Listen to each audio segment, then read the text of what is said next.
Pansamantala namang nanunuluyan sa evacuation center ang ilang residente na naapektuhan ng matinding pagbaha sa Cavite. At live mula sa Cavite may Express Report si Dave Abuel. Dave, kamusta na ang panahon dyan at marami pa bang mga evacuee?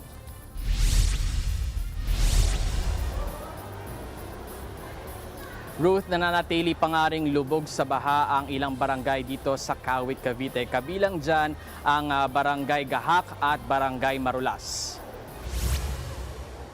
Abot tuhod pa rin ang tubig dito sa Gahak Marulas Elementary School kung saan pansamantalang tumutuloy ang higit 100 pamilya mula sa Barangay Gahak at Barangay Marulas. 3 araw na silang narito matapos na makaranas ng pagragasa ng baha dala ng mayat-mayang malalakas na ulang dulot ng habagat.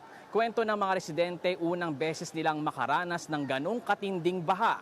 Kahapon, saglit na sumilip ang araw at bahagyang bumaba ang baha.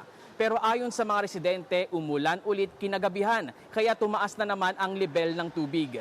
Samantala, kaninang umaga, namahagi ang DSWD Kawit sa mga pamilya rito sa evacuation center ng mga food pack at hygiene kit.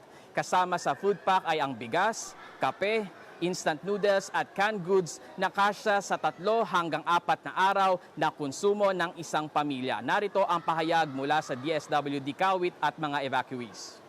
Sa ngayon po, ang mga pamilya po natin ay syempre po medyo nahihirapan dahil ang kanila pong mga bahay ay talaga pong nalubog po sa baha. Ano po, this past few days po siguro i-workout po nilang makarecover po dito sa bagyo po ito. Hopefully po and prayer po kami na sana ay sila ay makaahon po ulit. Kasi sir, kahapon medyo umaraw. Di feeling po namin baka humupan na po. Eh bigla po pagdating ng mga hapon or gabi, bigla na naman lumakas sir. Di ang nangyari po sa amin, imbes na expected po namin na po pwede na kami maghatid ng gamit or maglinis sa bahay, bigla na naman po tumaas yung baha.